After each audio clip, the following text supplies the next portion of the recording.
આપણી સંકલ્પ ન્યૂઝ ચેનલને સબસ્ક્રાઇબ અને લાઇક કરો, બેલ આઇકન દબાવો જેથી આવનાર ન્યૂઝ અપડેટ્સની નોટિફિકેશન આપના મોબાઈલ પર સૌથી પહેલા પહોંચે. Like, subscribe and share the video. નમસ્કાર દર્શક મિત્રો, હું છું પૂજા ટંડેલ. સંકલ્પ ન્યૂઝમાં આપનું સ્વાગત છે. સમાચારની શરૂઆત કરતા પહેલા એક નજર આજના મુખ્ય સમાચારો પર. વલસાડ પોલીસે નકલી દસ્તાવેજોના આધારે પાસપોર્ટ બનાવતા રેકેટનો પર્દાફાશ કરી 2 ઇસમોને ઝડપી પાડ્યા. દમણના પાસપોર્ટ એજન્ટ અને મુંબઈમાં નકલી આધાર કાર્ડ સહિતના દસ્તાવેજો બનાવનાર મુખ્ય સૂત્રધારની ધરપકડ. નકલી દસ્તાવેજો બનાવવા માટે વપરાતું laptop, colour printer, bond paper, photo paper સહિત કુલ ₹85,000નો મુદ્દામાલ પોલીસે જપ્ત કર્યો. વલસાડ જિલ્લામાં નકલી દસ્તાવેજોના આધારે ગેરકાયદેસર રીતે ભારતીય પાસપોર્ટ મેળવવાના એક મોટા રેકેટનો વલસાડ એસઓજી દ્વારા પર્દાફાશ કરવામાં આવ્યો છે.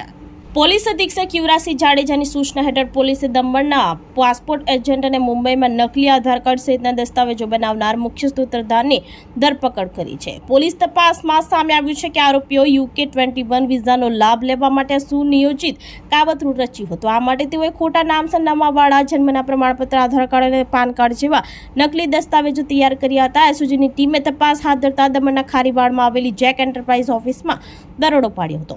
ત્યાંથી નકલી દસ્તાવેજો બનાવવા માટે વપરાતું laptop, colour printer, bond paper અને ફોટો પેપર સહિતનો મુદ્દામાલ જપ્ત કરવામાં આવ્યો હતો. આ કેસમાં જિગ્નેશ ઉર્ફે જેક પટેલ, રહેવાસી દમણ, જે નકલી આધાર કાર્ડ અને દસ્તાવેજો બનાવનાર મુખ્ય સૂત્રધાર છે, અને જીતેન્દ્ર ઉર્ફે જીતુ દમણિયા, રહેવાસી નાલા સોપારા, જે કાવતરું ઘડનાર પાસપોર્ટ એજન્ટ છે, તેમની ધરપકડ કરવામાં આવી છે. મુખ્ય એજન્ટ હેમંત જગન, રહેવાસી દમણ, હાલ ફરાર છે અને તેને વોન્ટેડ જાહેર કરી વધુ તપાસ પોલીસે હાથ ધરી છે.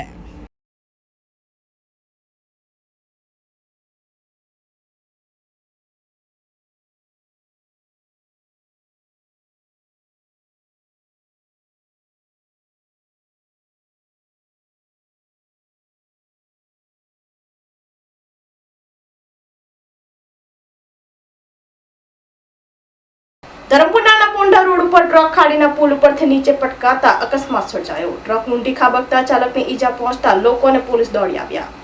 ધરમપુર નાના પોંઢા રોડ ઉપર ટ્રક પુલ ઉપરથી ખાડીમાં ખાબકી જતા અકસ્માત સર્જાયો હતો. ધરમપુર નાના પોંઢા રોડ ઉપર આવેલ ખાડીના પુલ ઉપરથી ટ્રક નંબર MH43BP5976 નો ચાલક પસાર થઈ રહ્યો હતો. તે દરમિયાન ટ્રક ચાલકે સ્ટેરિંગ ઉપરથી કાબુ ગુમાવતા ટ્રક ખાડીમાં ખાબકી હતી. ટ્રક ખાડીમાં ઊંડી પટકાતા ચાલકને ગંભીર ઈજા પહોંચતા હોસ્પિટલમાં ખસેડવામાં આવ્યા હોવાનું જાણવા મળ્યું હતું. ઘટનાની જાણ આસપાસના લોકો અને પોલીસને થતાં સ્થળ ઉપર પહોંચી કાર્યવાહી હાથ ધરી હતી.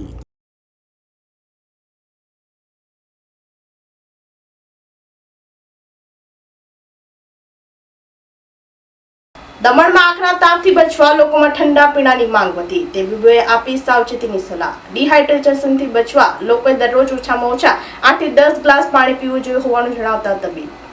દમણમાં છેલ્લા એક સપ્તાહથી ગરમીનો પારો સતત ઊંચો જઈ રહ્યો છે, જેના કારણે આકરા તાપથી જનજીવન ભારે પ્રભાવિત થયું છે. ભર બપોરે રસ્તાઓ પર લોકો સૂર્યના પ્રકોપથી બચવા માટે પોતાના ચહેરા ઉપર સ્કાર્ફ કે દુપટ્ટો બાંધીને જ અવરજવર કરતા નજરે પડે છે.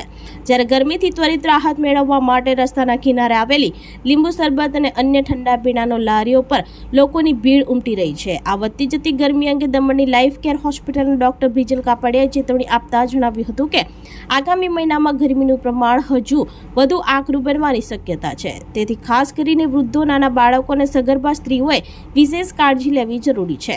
ડોક્ટરની સલાહ મુજબ ડિહાઇડ્રેશનથી બચવા લોકોએ દરરોજ ઓછામાં ઓછા 8 થી 10 ગ્લાસ પાણી પીવું જોઈએ અને સાથે જ નાળિયેર પાણી તેમજ છાશનો મહત્તમ ઉપયોગ કરવો જોઈએ. સૂર્યના હાનિકારક કિરણોથી ત્વચા અને આંખોના રક્ષણ માટે SPF 30 થી 50 ધરાવતા સનસ્ક્રીન, લોશન અને સનગ્લાસનો ઉપયોગ કરવો હિતાવહ છે. આ ઉપરાંત તેમણે ફૂડ પોઈઝનિંગ અને અન્ય બીમારીઓથી બચવા ભારે ચરબીયુક્ત અને સ્ટ્રીટ ફૂડ ટાળીને માત્ર હળવો ખોરાક લેવાની તથા ચા, કોફી, કેફીન અને આલ્કોહોલથી દૂર રહેવાની ભારપૂર્વક ભલામણ કરી છે. હીટ વેવની સીધી અસરથી બચવા લોકોએ પીક અવર્સ એટલે કે બપોરે 12 થી 4 અને શક્ય હોય તો સવારે 10 થી 4 વાગ્યા સુધી બિનજરૂરી રીતે ઘર કે ઓફિસની બહાર નીકળવાનું અને ફિલ્ડ વર્ક કરવાનું ટાળવું જોઈએ. नमस्कार, मैं डॉक्टर बिजल कापड़िया, लाइफ केयर हॉस्पिटल दमन से। इस वक्त हम सब देख रहे हैं कि गर्मी काफ़ी ज़्यादा है और शायद अगले महीने इससे भी ज़्यादा होने की संभावना है. तो पर्टिकुलरली वैसे तो पूरे हमारे एंटायर पॉपुलेशन के लिए गर्मी काफ़ी रीज़न से नुकसानदा हो सकती है। खास करके मैं जो जीरियाट्रिक पेशेंट्स है, ज़्यादा एज वाले पेशेंट्स है और छोटे बच्चे हैं और प्रेग्नेंट लेडीज़ वगैरह है, ये एक ससेप्टिबल पॉपुलेशन होता है, उनकी हमें ज़्यादा केयर करनी रहेगी। सबसे इम्पोर्टेंट रहेगा हम सबके लिए हाइड्रेशन। तो मैं सबको सलाह दूंगा कि एटलीस्ट 8 to 10 ग्लासेस ऑफ पानी रोज़ कंज्यूम करें। उसको छोड़ के कोकोनट वाटर या बटर मिल्क वगैरह ले सकते हैं।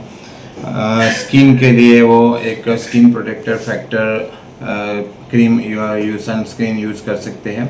जहाँ तक हो सके जितना, जैसा कि SPF 30 मिनिमम यूज़ करना चाहिए, 40-50 होगा तो और भी ज़्यादा इम्पोर्टेंट होगा, क्योंकि जितना SPF ज़्यादा होगा उतना इफ़ेक्ट उसका लंबे समय तक रहेगा। डिहाइड्रेशन वगैरह हमको अवॉइड करना है, खास करके जिनको हार्ट प्रॉब्लम, किडनीज वगैरह प्रॉब्लम है। आँखों के लिए सन ग्लासेस वगैरह यूज़ करना सही रहेगा। अदरवाइज हो सके तो लाइट मील्स लीजिए, हैवी फूड अवॉइड करिए, लाइट मील्स कंज्यूम करिए। अल्कोहल वगैरह, कैफीन वगैरह मैं अवॉइड करने की सलाह दूंगा, क्योंकि उससे भी डिहाइड्रेशन वगैरह होने की संभावना ज़्यादा हो जाएगी। Heavy meals preferably, fatty food वगैरह अवॉइड करिए, इवन स्ट्रीट फूड अवॉइड करिए, जिससे फूड पॉइजनिंग वगैरह नहीं हो, जिससे भी फिर वॉमिटिंग, लूज मोशंस होने की संभावना रहेगी और फिर उससे भी डिहाइड्रेशन होगा। દમણમાં કાર્તિક પૂર્ણિમા નિમિત્તે ઓડિશા મિત્ર મંડળ દ્વારા લોકોને નિઃશુલ્ક છાશ વિતરણ કરાયું। કાર્તિક પૂર્ણિમા નિમિત્તે ઓડિશા મિત્ર મંડળ દ્વારા છાશ વિતરણ ઝુંબેશ હાથ ધરવામાં આવ્યું હતું। દમણ ખાતે આજ રોજ કાર્તિક પૂર્ણિમાના શુભ અવસર પર દમણમાં પ્રચંડ ગરમી વચ્ચે ઓડિશા મિત્ર મંડળે પસાર થતા લોકોને જરૂરિયાતમંદોને રાહત આપવા માટે નિઃશુલ્ક છાશ વિતરણ કર્યું હતું। ઉનાળાની ઋતુમાં ઘણીવાર કોકાકોલા, માઝા, ફ્રૂટી જેવા હાનિકારક ઠંડા પીણા સામે સ્વસ્થ, સરળતાથી સુપાચ્ય અને શુદ્ધ ઠંડા છાશનું વિતરણ કર્યું હતું। આ પ્રસંગે અગ્રણીએ જણાવ્યું હતું કે ઓડિશા મિત્ર મંડળ સમગ્ર વર્ષ દરમિયાન વિવિધ સામાજિક કલ્યાણ પ્રવૃત્તિઓનું આયોજન કરે છે, જેમાં રક્તદાન શિબિરો, આરોગ્ય તપાસ અભિયાન અને અન્ય સમુદાયલક્ષી કાર્યક્રમોનો સમાવેશ થાય છે।